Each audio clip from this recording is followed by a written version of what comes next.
Bom dia a todos. Bom dia. 10 horas. É um prazer sempre estar com vocês.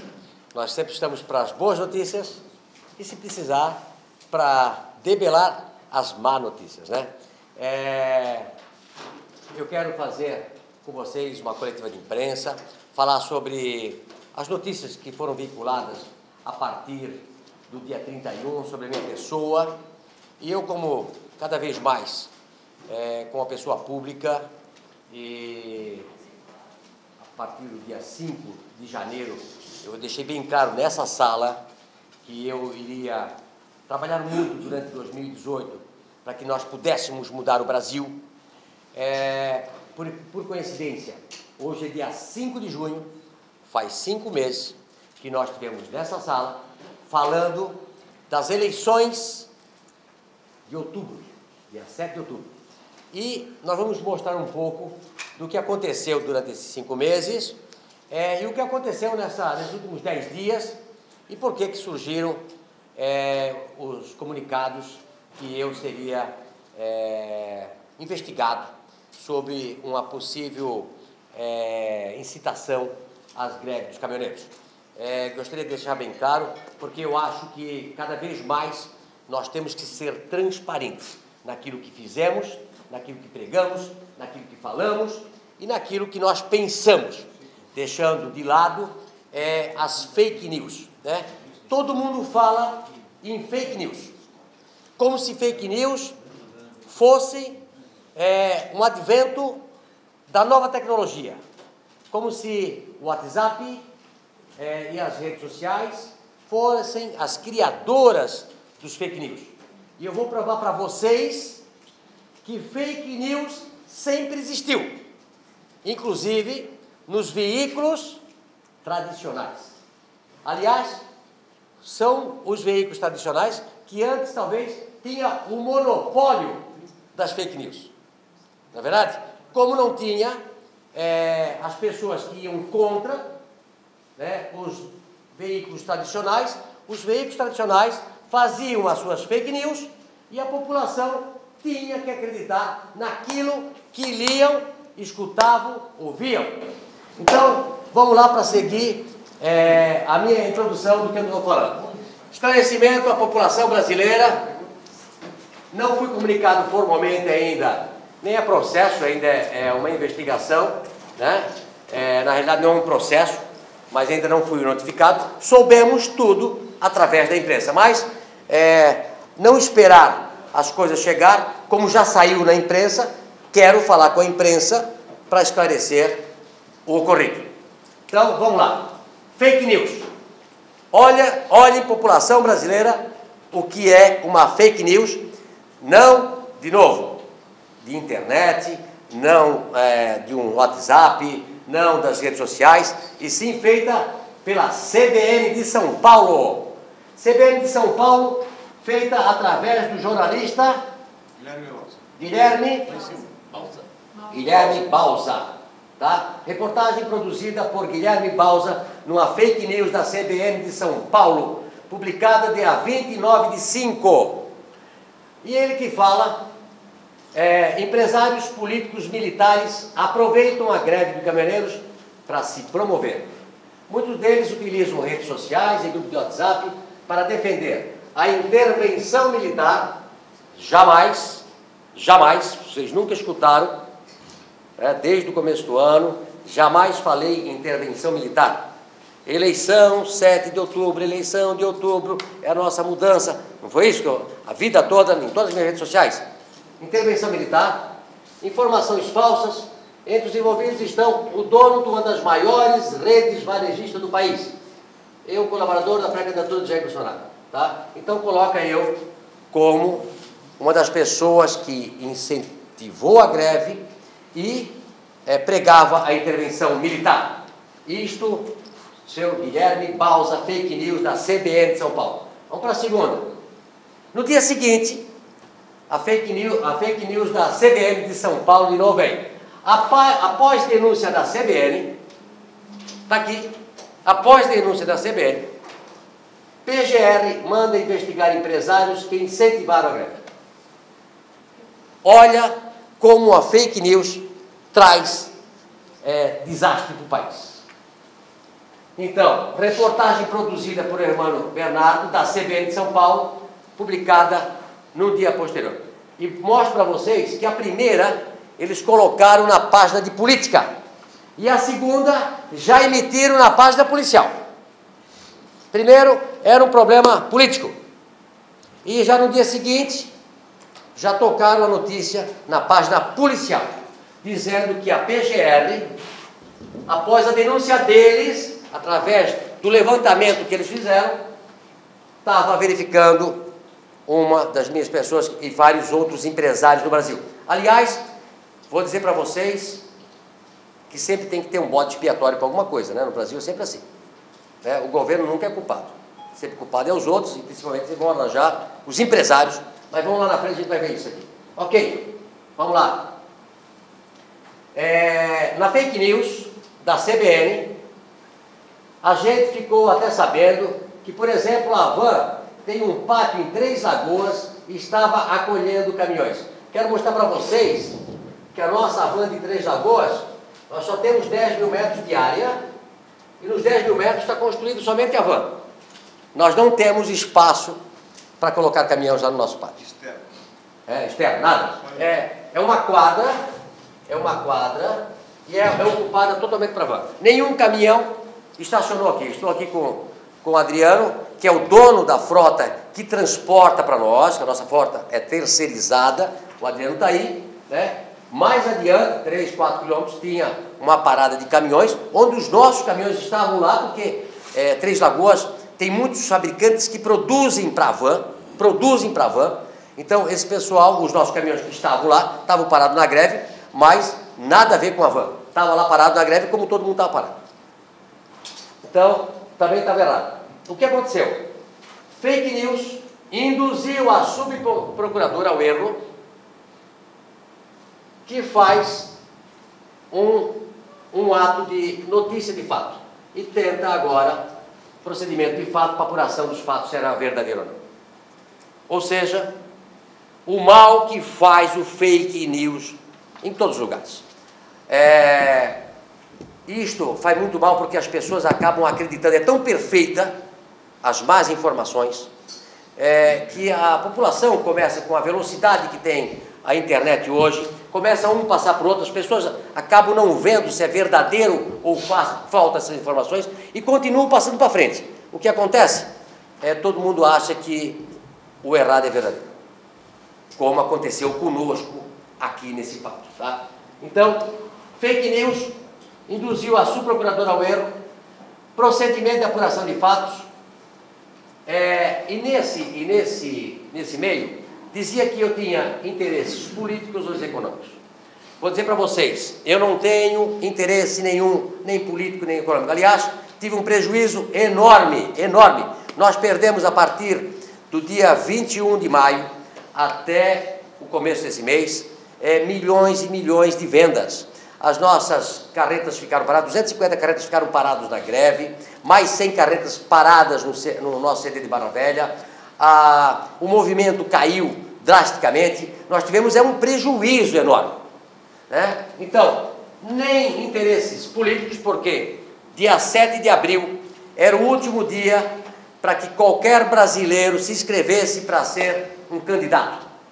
E eu não me inscrevi. Por quê? Porque eu queria a independência de poder continuar falando para a população aquilo que eu acho de certo e de errado. Então, eu não vou ser candidato, não posso ser candidato, eu não tenho partido político, então não tenho interesse nem político e tive prejuízo econômico muito grande. Vocês não imaginam, né, o nosso prejuízo com essas manifestações. Quem é o culpado? Quem é o culpado dessa greve? Quem é o culpado dessa greve? Nos filmes, o culpado sempre é o mordomo. No Brasil, o culpado é sempre o empresário. Não é verdade? Querem arranjar um bode expiatório. Quem é o culpado? É o empresário. É o empresário. Aliás, o Adriano disse que multaram em torno de 350 milhões de empresários nessa greve. Multaram pessoas que estavam na fila, parado, na terceira faixa, um caminhão na frente, um caminhão no lado, um caminhão no outro e até um caminhão atrás. Foram lá, multaram a placa do cara, o cara não tem culpa nenhuma, não dá nem para ir para frente, nem para um lado, nem para o outro. E tocaram 1 milhão, 2 milhões, 3 milhões das pessoas. Quer dizer, o culpado é o empresário, jamais o governo. O governo não é culpado. Jamais o governo. Culpado é o empresário. Culpado é o empresário. Pessoal, essa greve não começou pelos empresários. Essa greve começou, essa manifestação, foi pelos caminhoneiros autônomos, reivindicando a baixa do diesel, reivindicando a baixa dos impostos. Eu, sinceramente, vou dizer para vocês, eu tenho que fazer a timeline aqui, da minha vida. Passa aqui para cá. Vai passar? Eu saí de viagem para o exterior, dia 18, uma sexta-feira. Fui para o exterior. Viagem programada há muito tempo. Dia 21 começa a greve, a manifestação. Eu falei para o Adriano, no domingo ainda, Adriano, a manifestação vai ser como todas elas. Vai ser como todas elas. Toca os caminhões, vamos andar, vamos continuar, a vida segue. Caminhões nossos na estrada. Sinceramente, achava que ia ser mais uma paralisação, como todas que houveram dos caminhoneiros. Mas jamais tão forte. E vou dizer para vocês, ela foi forte porque houve adesão da população. Ela foi forte porque não teve partido político, não teve cor partidária, não teve sindicatos. Ela foi feita de uma forma da população. Começaram pelos caminhoneiros e a população aderiu. Então, eu saio de viagem dia 18, dia 21 começa a paralisação, dia 22 eu saio com a primeira... É muito simples, ó. Quem segue o meu Facebook ou meu Instagram, é só pegar todas as informações que eu publiquei durante esse período, que vocês vão ver como é que foi o meu posicionamento. Então, dia 22 eu coloquei, eu apoio a greve dos caminhoneiros. E comentei sobre esse assunto. Faltam 4 meses para as eleições. Ninguém vai derrubar governo. Ninguém vai ver os militares no governo. Isso é utopia. Quem tem um pouco de consciência sabe do trauma que é fazer qualquer uma dessas coisas. Desde janeiro, pregando as eleições, pregando a conscientização.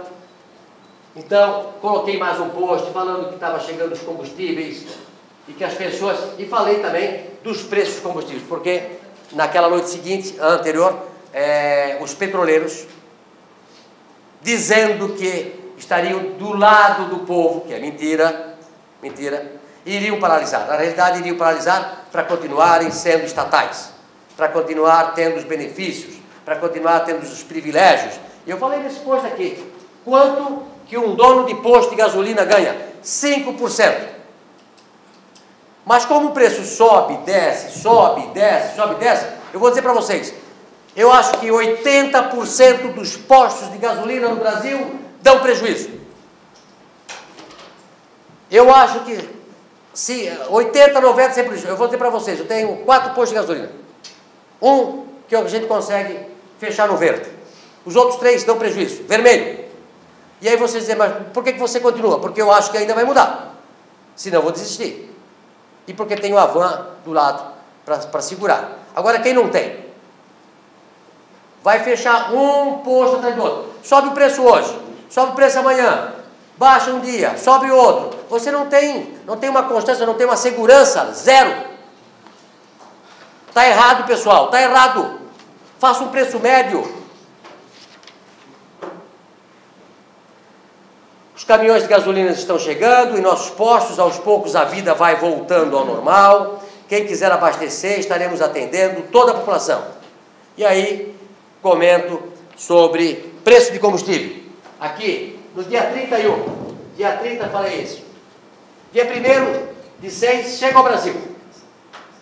Chego ao Brasil, de manhã cedo, vou ao posto, venho aqui na van, vou ao posto de combustível e faço um post. Fiz uma transmissão ao vivo. Passado alguns dias de muita preocupação com o futuro do país, finalmente cheguei ao Brasil. Depois de visitar o centro administrativo, passei no nosso posto de gasolina para conversar com quem encontrei por aqui. Percebi que as pessoas ainda estão muito ansiosas e preocupadas e com medo. Pessoal, precisamos acreditar na democracia como a única forma de mudar o Brasil. Daqui a 4 meses, teremos a chance de mudar o nosso país. Não podemos perder o foco. Isto foi no dia 31, no dia 1º. E aí eu soube pela imprensa, né, através, eu acho que foi do Diarinho. Diarinho tá aí, não? Não, tá bem. Diarinho também é fake news, né? Quanto pior, melhor. Quer dizer, você tem um jornal na mão, eu até recebi mensagem do repórter do Diarinho 8 horas da noite, desse dia aqui, mas como eu viajei 24 horas para chegar no Brasil, trabalhei o dia todo, e tinha um fuso horário de 5 horas de diferença, 7, 8 horas eu estava na cama naquele dia, fui dormir, morto da vida, tá? E eu não vi, mas eles pegaram, soltaram a matéria, copiaram a fake news dos outros, dizendo que eu era a favor da intervenção militar, eu incentivava a greve, quer dizer, tudo errado, tudo errado. Aí sai com a mensagem para quê? Para vender jornal? Para vender jornal? Para vender matéria? Não precisa disso. Até acho sempre que a boa matéria também vende. Esse país precisa aprender que boas notícias, boas matérias, coisas boas, vendem melhor ainda do que má notícia. Ninguém aguenta mais má notícia, ninguém aguenta mais ligar a televisão, é sangue, suor e lágrima. Ninguém aguenta mais, é sangue, suor e lágrima. Ninguém aguenta mais isso, pessoal. O pessoal quer, aliás, o sucesso do Ratinho é esse, porque as pessoas, no final do dia, não querem mais ver notícia ruim. No final do dia, as pessoas querem sentar na poltrona da sua casa e rir um pouco. Quer sorrir, quer brincar com a família, quer ver um programa legal. Ninguém aguenta mais ser o tempo todo bombardeado com más notícias. Vamos lá? Um dos pilares da democracia é a liberdade de expressão. Está na Constituição. Eu tenho o direito de me expressar, pessoal. Eu tenho o direito de me expressar e não posso ser preso por causa disso. Jamais. E se eu não me manifesto, ligo até para minha secretária e nas minhas redes sociais, Luciano, qual a tua posição sobre isso? Então eu não posso mais falar? Não posso mais falar? Não posso dar a minha opinião? Aqui está os nossos pilares da democracia: a liberdade, a fraternidade e a igualdade. Mas a liberdade de expressão faz parte, está na Constituição. O que é apoiar e o que é incitar. Eu dei o meu apoio, amparar, concordar, aprovar com aquelas premissas colocadas no dia 21. Uma manifestação dos caminhoneiros com direito de ir e vir, pedindo a baixa dos impostos, para que os caminhoneiros pudessem sobreviver. Achava naquele momento que iriam tirar o PIS, o CONFINS, a CID, e o governo iria fazer a parte deles. Reduzir a máquina pública, reduzir as despesas, acabar com os privilégios, acabar com as mordomias. O menos é mais. Reduzir a máquina pública, é o que todo mundo está pedindo. E é por isso que a população foi para a rua esse ano. Eu nunca vi, embora de longe, ver da população pedindo tudo isso. E eu digo, o governo é insensível, ele não escuta a massa, ele não escuta a população, é simplesmente escutar e fazer, escutar e fazer. Eu faço isso todos os dias na nossa loja. A Van é o sucesso que é, porque nós escutamos o nosso cliente, e a gente pega as redes sociais, vê o que eles estão fazendo lá, e a gente vai lá e resolve o problema dele. Isso de milhões de pessoas. Nós lemos nas nossas redes sociais para verem o que eles estão pedindo.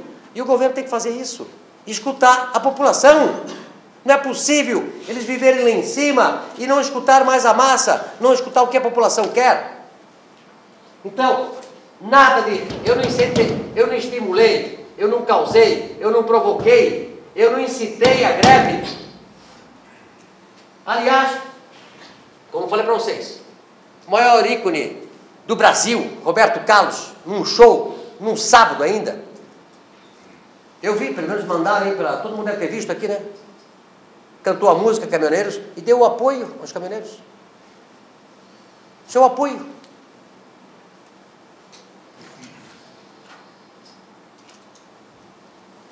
Quando todas as vozes se calarem, quando todas as vozes se calarem, será o início do nosso fim. Brasil. O Brasil tem jeito, Luciano? O Brasil tem jeito, sim. Só depende de nós, né? A nossa camisa aí, eu acho que foi muito inteligente a nossa frase. O Brasil queremos, depende de nós, tem jeito. Só que nós temos que nos manifestarmos, o direito de falar aquilo que nós pensamos, sem sermos punidos por isso, pelo direito de falar. Dia 7 de outubro é a grande mudança do Brasil. Eu acredito que o brasileiro aprendeu muito, amadureceu muito nesses últimos anos. Não vai errar mais, não vai errar mais. Eu tenho falado que para você escolher um presidente, um político, tem que ter o currículo dele, como nós fizemos para escolher os nossos colaboradores. E escolher o melhor é ver o que ele já fez na vida, o que ele fala, qual é a ideologia dele, o que ele pensa para o futuro do Brasil. Tem vários países no mundo que dão certo, e nós temos que pegar o exemplo de quem deu certo, e não de quem deu errado. É simples assim. Eu viajo o mundo todo para ver onde deu certo e o porquê deu certo, e onde deu errado e o porquê deu errado. E tudo é questão de fazer as coisas certas. Fazer o certo, dá certo. E no Brasil, nós fazíamos o errado e querendo que dá certo. Aí não tem jeito. Dizer não à reeleição, aqueles políticos profissionais, é um bom começo? Eu acho que nós temos que dizer não para os maus políticos, porque ainda tem gente boa também. Nós não podemos dizer não a todo mundo. E eu estou vendo aí agora que 92 filhos de políticos entrarão na política. Isto eu acho uma sacanagem. Tem famílias que têm praticamente décadas e décadas e décadas na política. E aí a gente pergunta, o que eles fizeram? Essas perguntas têm que ter respostas. E se não tiver respostas, a gente não deve votar. Vamos sim arranjar pessoas honestas que entram na política para fazer o melhor para a sociedade. Não simplesmente para ficar ricos, não simplesmente ficar ricos e encher os seus bolsos de dinheiro. Nós temos que acreditar que pessoas que entram na política para arrumar o nosso país. Lamentavelmente, a grande maioria do passado não pensava assim. Pensava num projeto de poder, um projeto de partido e um projeto pessoal. E nós temos que ter um projeto de nação. O sonho continua? O sonho continua, eu sou muito otimista, eu sou muito batalhador, eu sou muito trabalhador, eu sou muito lutador. Acredito sempre que o dia seguinte será melhor do que hoje, depois da manhã melhor ainda. Então eu acredito e por isso que eu estou lutando. Se eu não me manifestar e eu ver o outubro passar e votar em pessoas do mal, como é que eu posso reclamar? Se eu não fiz nada para melhorar. Então, todos nós, todos os brasileiros, têm que fazer a sua parte neste mês de outubro, votando em pessoas que têm uma proposta de país diferente do que nós temos agora, porque o que nós tivemos até agora não deu certo. É muito socialismo, é muito comunismo, é muito passar a mão na cabeça de malandro, é tudo errado. Aqui nesse país, eu noto muito, eles falam muito em movimentos sociais, né? Os movimentos sociais. É um nome bonito que arranjaram para as pessoas que nada fazem na vida. Então, é tudo movimento social, tudo movimento de pessoas que não trabalham. E nós temos que apoiar quem trabalha, quem se acorda cedo, trabalha muito e dorme tarde. É este que os políticos têm que defender, jamais movimentos de malandros. Luciano, sobre os fatos explanados hoje, né? Você se manifestou publicamente várias vezes apoiando a manifestação dos caminhoneiros, em nenhum momento incitando, pedindo intervenção militar. Explica isso melhor para a gente. Não, eu já até expliquei aí o que é apoiar, né? E o que é incitar. Apoiar é o que a população fez.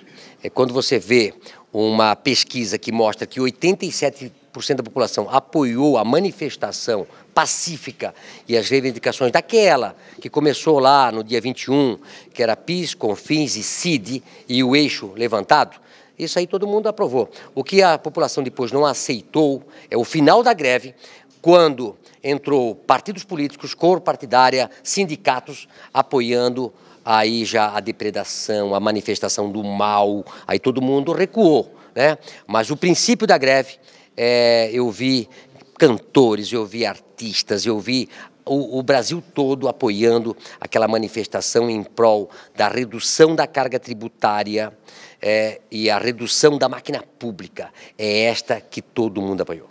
Qual é o seu posicionamento daqui para frente? O meu posicionamento é defender a democracia, o meu posicionamento é defender umas eleições de outubro que possa mudar esse país. Nós não podemos acreditar e aceitar que nós vamos passar às nossas gerações e as próximas gerações do jeito que nós estamos. Nós não temos segurança, nós não temos... Eu vejo o mundo todo. E a das maiores coisas que eu vejo o brasileiro sair do seu país é a falta de segurança. Você anda em outros países, a qualquer hora do dia, no centro, em qualquer lugar, com tranquilidade que você não vai ser sequestrado, não vai ser morto, não vai ser esfaqueado, não vai ser assaltado. Que país é esse que a gente não pode andar na rua? Que país é esse que não tem saúde, não tem educação? É por isso que eu luto. Eu tenho certeza que nós temos um país maravilhoso. Eu fui visitar Israel no mês passado e eu ainda fiz vários posts meus e dizia o seguinte, como pode um país que não tem nada e conseguir tudo? E no Brasil nós temos tudo e não temos nada, né? Como pode do deserto fazer um país tão grandioso, né? E nós no Brasil temos tudo e não conseguimos fazer um país. É o povo que tem que mudar. É os políticos que nós botamos lá, que nós temos que mudar. Quando nós mudarmos isso, esse país tem tudo para ser uma das grandes potências mundiais. Não existe um país que não tem terremoto, não tem furacão, tem água, tem vegetação, tem solo, tem população. E a população brasileira gosta, sim, de trabalhar. Eu tenho meus colaboradores, eu vejo que eles têm força, garra, determinação, porque eles adoram o que fazem. Isso nós temos que pregar para que todos os brasileiros sejam iguais. E a liberdade de expressão? Liberdade de expressão é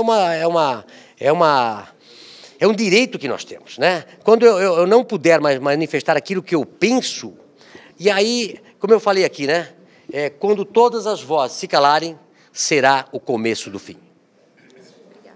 Nosso muito obrigado ao empresário, o dono da van, Luciano Hang. Nosso abraço, nosso carinho. Obrigado, pessoal. Eu acredito no Brasil e acredito que nós vamos fazer a diferença. Nós temos que fazer a diferença na nossa cidade também.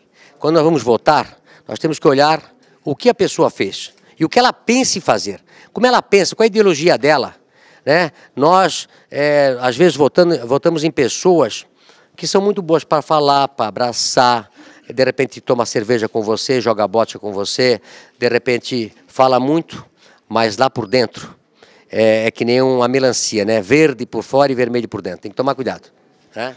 Apoio total do canal 24 Horas, um grande abraço ao dono da van e a todos aqueles que fazem a diferença para a gente ter um país melhor. Daqui a pouco a gente volta.